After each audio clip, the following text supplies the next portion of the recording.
everybody? This is Brandy Joy. How are we doing?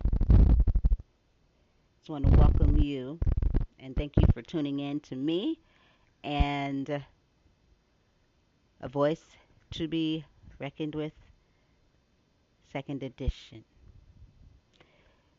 I hope you all are doing good. I think I covered that already. I'm truly sincere when I say that because, just in general, but this year has been, you know, like whoosh, and then some.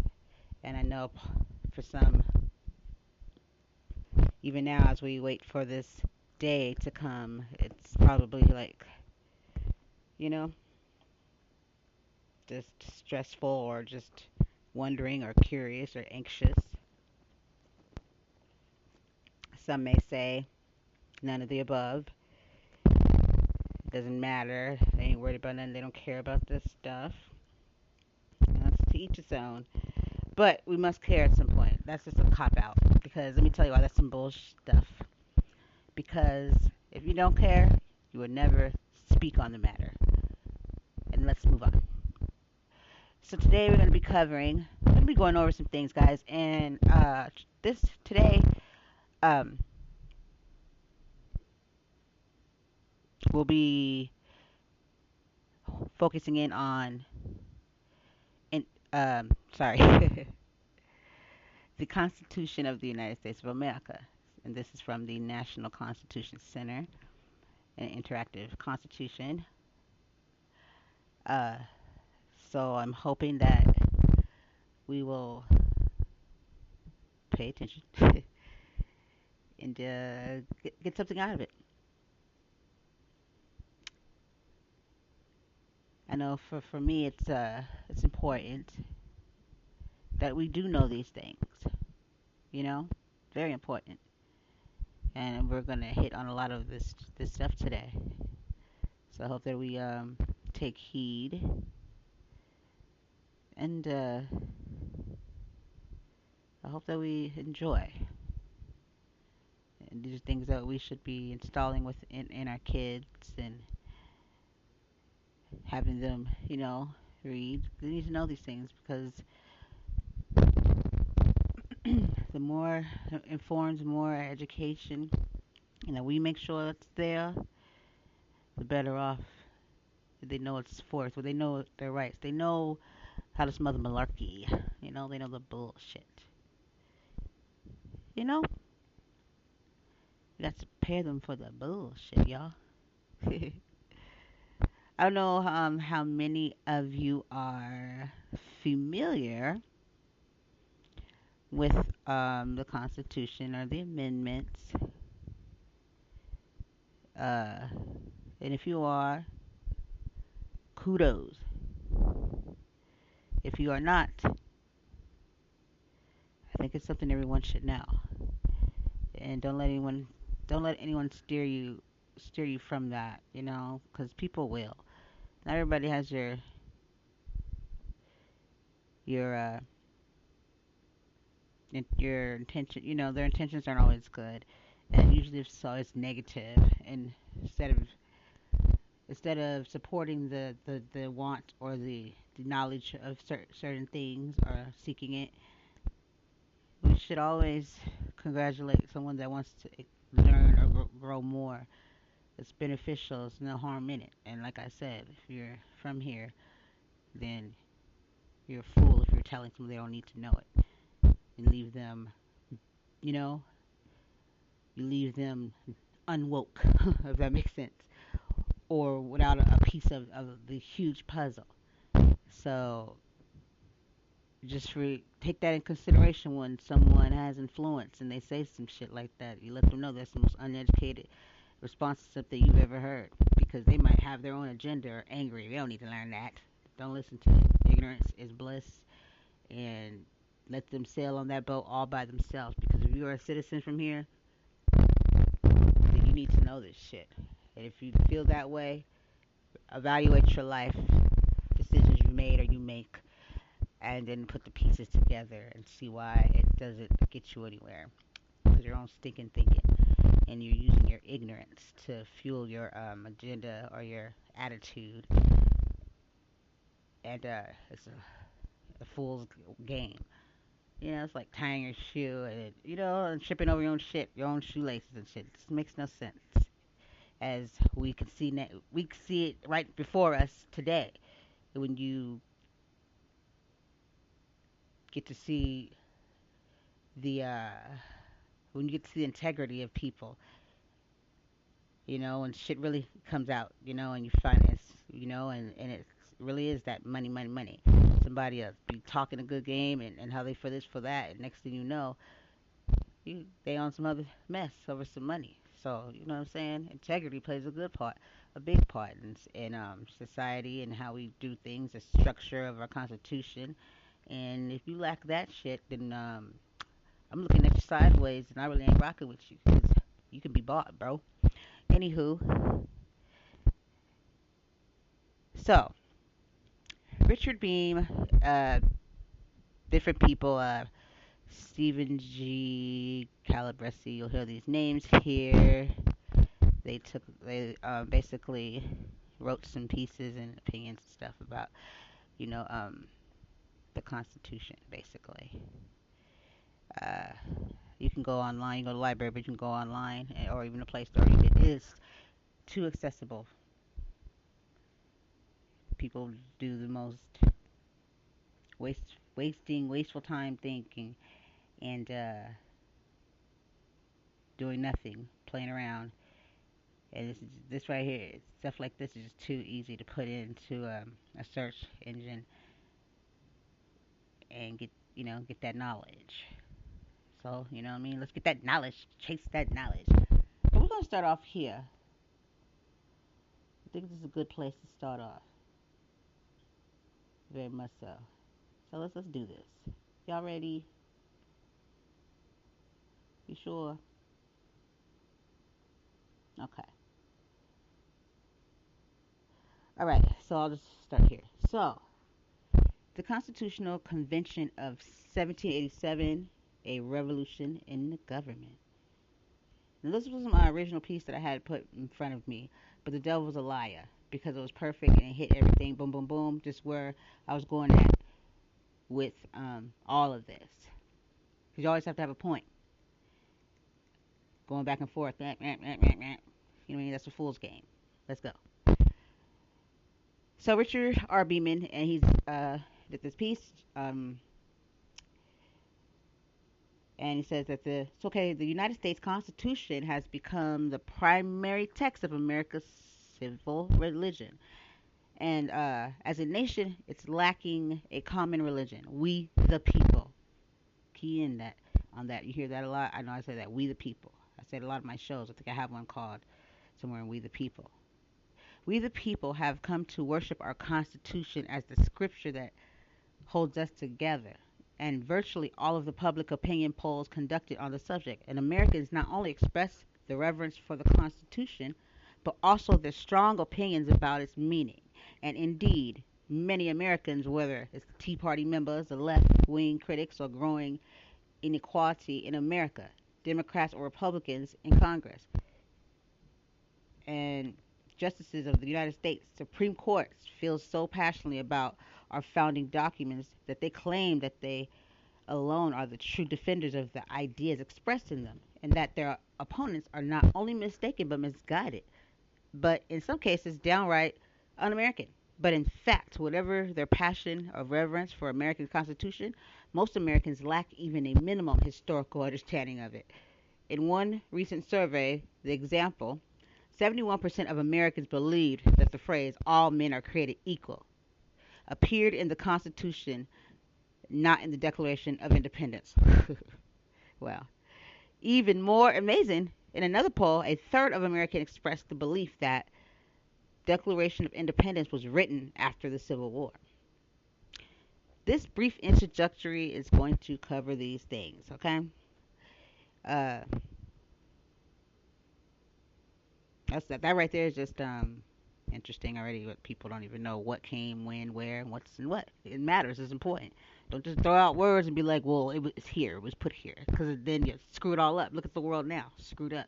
because people don't do their shit, and then it's confusion, and so they just you can tell anybody anything, and everybody has different stories, sounding like fools.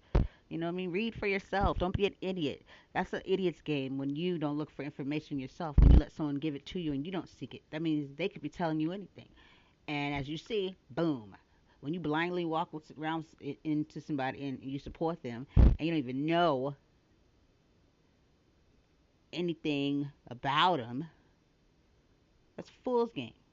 But on the other hand, when you do know, because of the actions and what you hear from them and how they've treated you in the most inhumane ways, and you still follow them, that's the idiot's game. It's like following your president. Yeah, yeah, I'm gonna follow you and into captivity. You know what I mean? Like, what are we working with here? These people are just so bright these days. It's just they need to read this if that's even possible. You know, I don't know if they'd receive it well. You know, they might tell it's wrong. Like, oh, okay, so that's the Constitution wrong, or are you just uneducated? Because if you were educated, you wouldn't be following someone that goes against everything this was built on, okay? Everything. So you have to start asking yourselves and start holding people accountable that where they sit, what's happening, because this is unfolding right before us, and it's up to them to remove it. Once you cause the things you cause, and they're not of good, and it's deliberately, and it doesn't stand up for what this country has rested its foundation on, you're out of here. Or there's no use for you in some terms they had put. But it makes sense. You're not here to destroy. That's not in the Constitution. And this is definitely, I tell people, see, people are so uneducated. People need to stop talking. You have your bad attitudes, and I don't know, like the document ain't for black people, it ain't this, it ain't that. Well, people are even more worse off than you when they listen to that banter. A more educated person, how can you go wrong with that? The more education, the more you're aware of what you're working with when you're dealing with things. I always say stay away from people like that. They don't care, don't read that, and that's not going to help. Stay away from them. I'm telling you right now because they're going to be lost. They think they finding their way. No, if you don't even know this, you don't even know why you here. Why you see people just selling it, you know what I mean, for $1. Went in there, thought they had dignity, came out talking about it went well, went well. What went well? It played you. Do you even know anything of the nature of what you was talking about?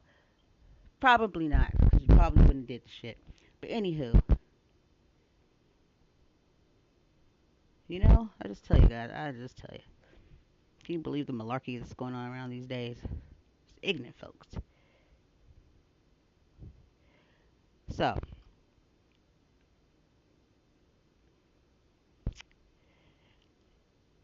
the beginning of an American identity. Listen close. America's Declaration of Independence, drafted by the young but rapidly rising revolutionary leader Thomas Jefferson and adopted by the Revolutionary Continental Congress on July 4th, 1776. And this marks the very attempt by the United States of America not only to justify their decision to separate themselves from the Empire of Great Britain, but also to define some of the unalienable rights on which their revolutionary action was based. Included in the opening paragraphs of the Declaration of Independence is perhaps the most important statement of American ideals ever articulated. I know this by heart. We hold these truths to be self evident. That all men are created equal, and they are endowed by their Creator with certain unalienable rights, that among these are, listen to this, life, liberty, and the pursuit of happiness. That to secure these rights, governments are instituted among men, deriving their powers from the consent of the governed. That whenever any form of government becomes destructive of these ends, it is the right of the people to alter or abolish it, and to institute new government, laying its foundations on such principles and organizing its powers in such form as to them shall seem most likely to affect their safety and happiness. I'm just going to let you guys sit on that right there for a minute. process that. You really go back and look it up. Go read it. Begin with there at the Declaration of Independence. Start off with "We hold these truths" and process it. Don't just read it. Do yourself a favor and process it. If you're an adult, you've grown, you should be doing this. You don't got nothing else better to do. Trust me. Because we don't want to just look at you looking all, ooh, I don't know what's going on.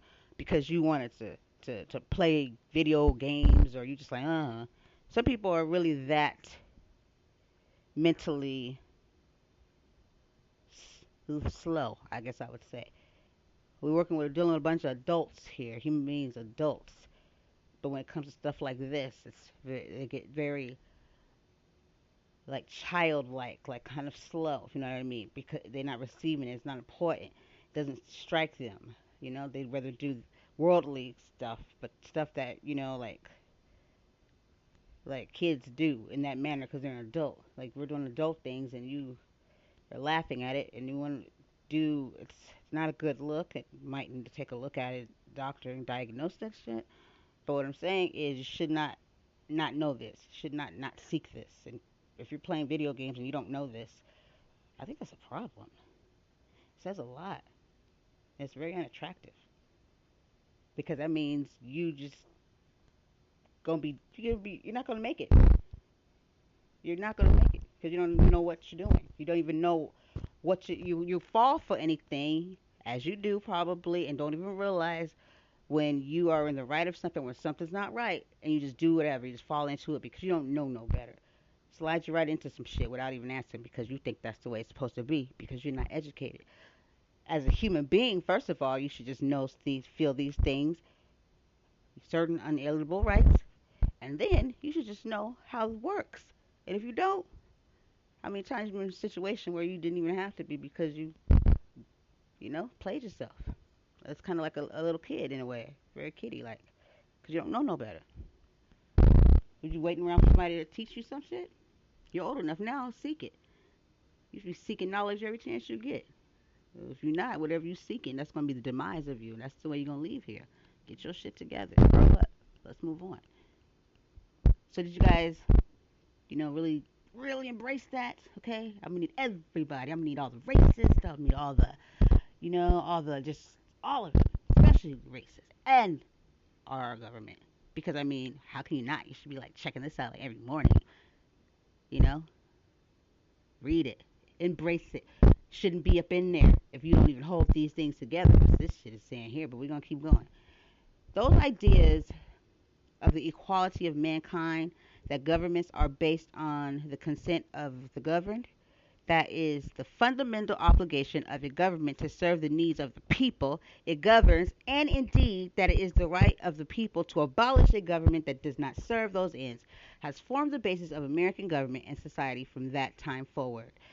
I wonder. Just rest on that too for a minute here. Let's take it in.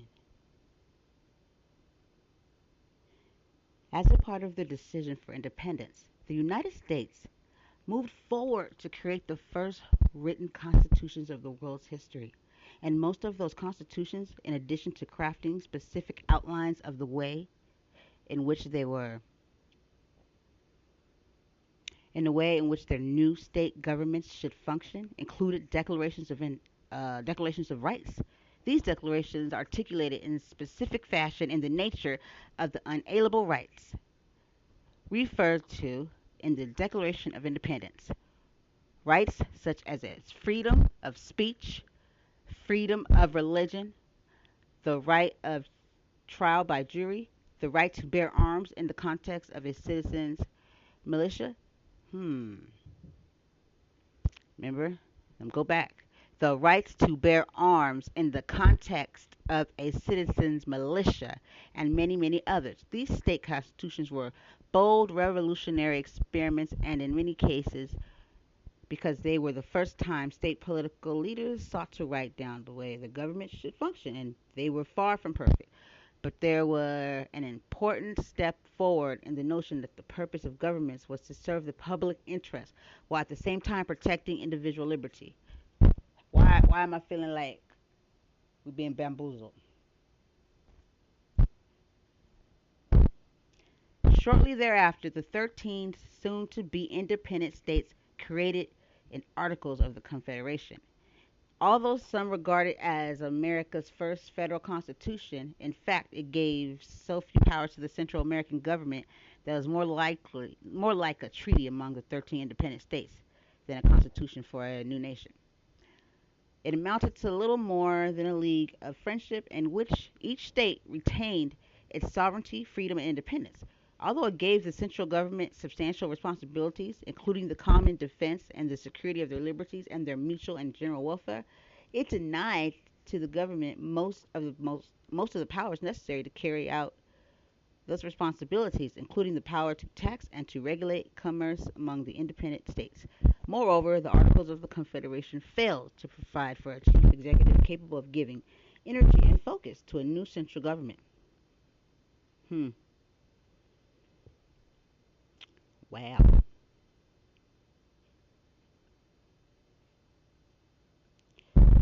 So, what are you guys thinking so far? I thought it would be a good idea to really get the gist of what is the basis of what when you serve, Senate, all that stuff, President, all that stuff.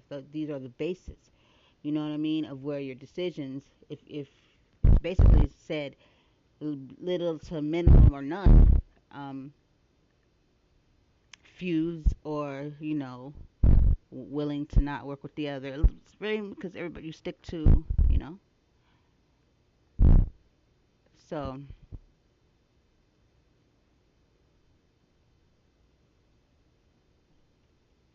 give that some silence right there. Yeah, guys. I don't know. It just seems like, damn, for sure, no one's really truly caring for the people. Shit, they're not.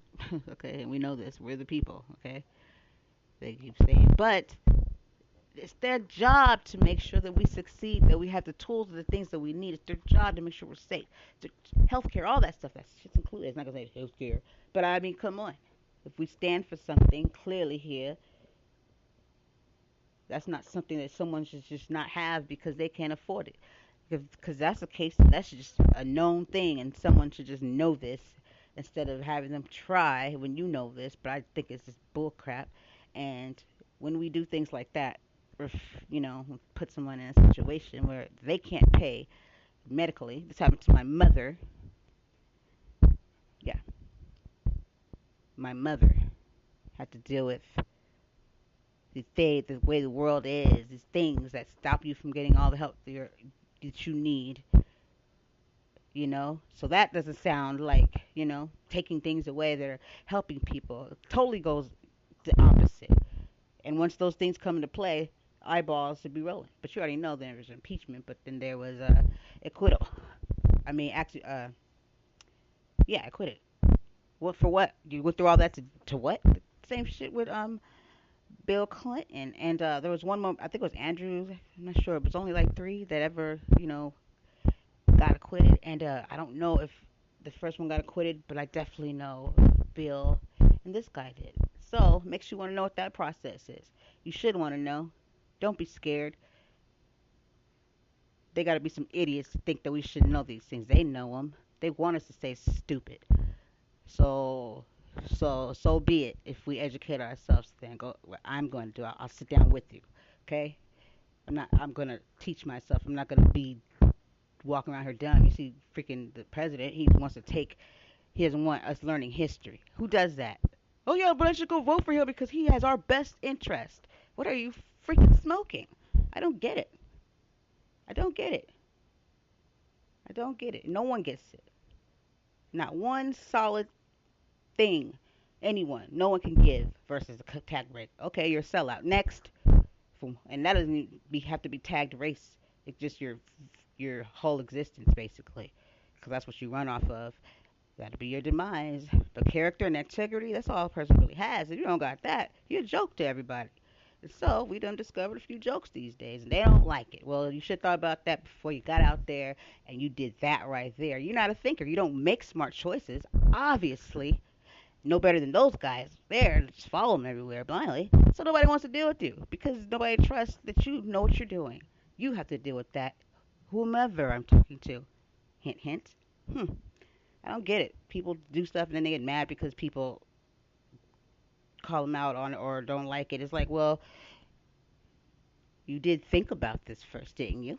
And for Wayne, does he even know any amendments or anything? Like, that's just like, what was he chosen for and why would he go? You know what I mean? Set yourself for. It just looked like that. I mean, I'm telling you how they used to treat us back then and use us for entertainment, and it's just like you could see right through that. You could see he didn't know what the hell's going on. And you can see it's like they do this right in front of us, like we don't catch on to it. I said, no, boo boo, that's just those supporters that follow you everywhere. They don't catch on to it, okay? I don't even think they know they're awake right now, okay? Trust me, doesn't it's weird. I know, right? We could see that too. I tell you, who's the uneducated ones around here? It baffles me. It baffles me how people work overtime to try to sell a lie when you wasted all that time. That's how much you think of yourself. That's the funny part is you show how you disrespect everybody else. That shows how much you don't like yourself. Did you not think we would find out, or it's not true? Well, let me start with the narcissists that say they don't know they're narcissists, but they're narcissists. That shit starts from childhood, and you have some insecurities going on there.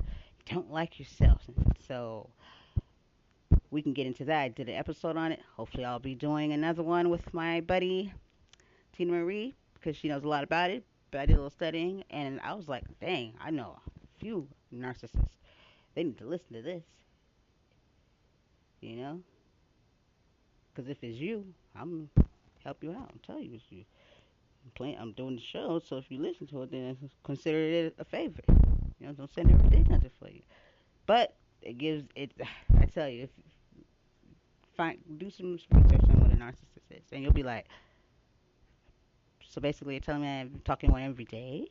Oh, I wonder why I couldn't put the puzzle together. I had. Anyways, we'll just consider that little spin I just did a commercial. Let's move on. So we'll brief over the founding fathers and federalism. Yeah, let's brief over that quickly. The delegates haggled over how to apportion the representation in the legislature off and on for more than 6 weeks between May 30th and July 16th. And those from large populous states like Virginia and Pennsylvania and supporters of Virginia plan argued that the representation in both houses of the proposed new Congress should be based on population, while those from smaller states such as New Jersey, Delaware, and supporters of the New Jersey plan argued for equal representation for each state. The compromise that eventually emerged, one championed most energetically by the delegates from Connecticut, was obvious. Representation in the House of Representatives would be apportioned according to population, with each state receiving equal representation in the Senate. In the final vote on the so-called Connecticut Compromise on July 16th, 5 states supported the proposal, 4 opposed, including Virginia and Pennsylvania, and one state, Massachusetts, was divided.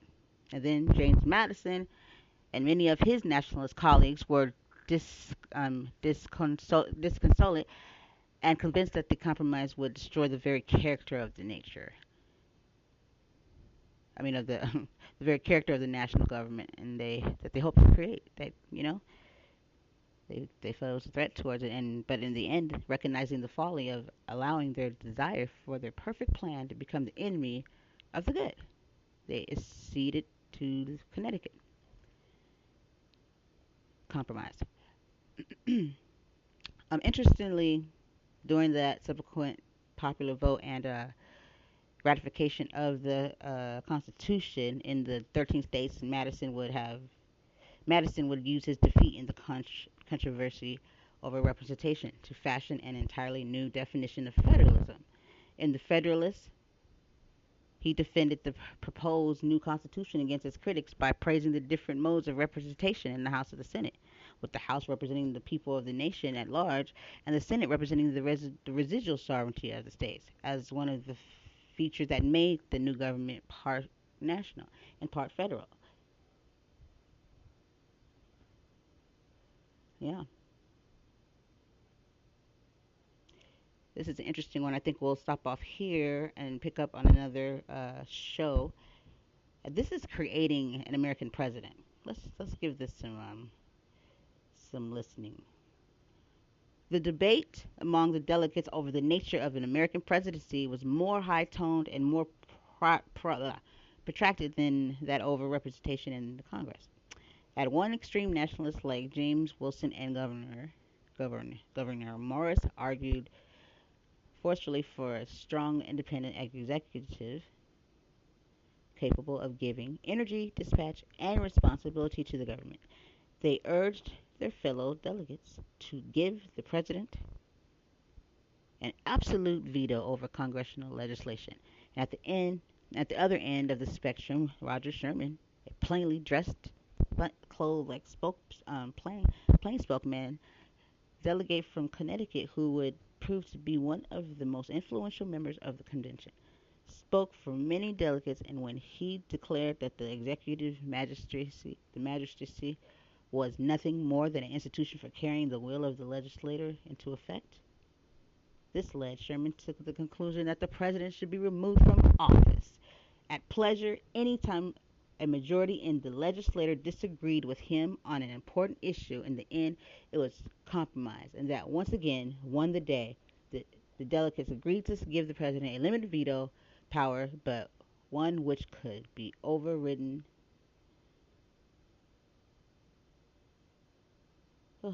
by a vote of two-thirds of both houses of Congress.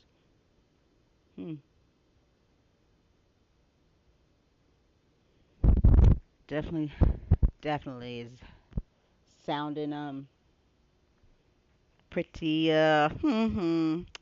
Somebody needs to do some reading, you guys over there in the White House and wherever you are. Get on it, cause it's not a game. We're running the country, and from the people where we sit, where's our help at? What are you doing? And this racism stuff, you need to get on that and situate. You need to get on it and address it, and because your role and your job is for to the people to protect, to make sure that we can pursue happiness, all that stuff, and then some. So I'm just curious, what's up? You got nothing?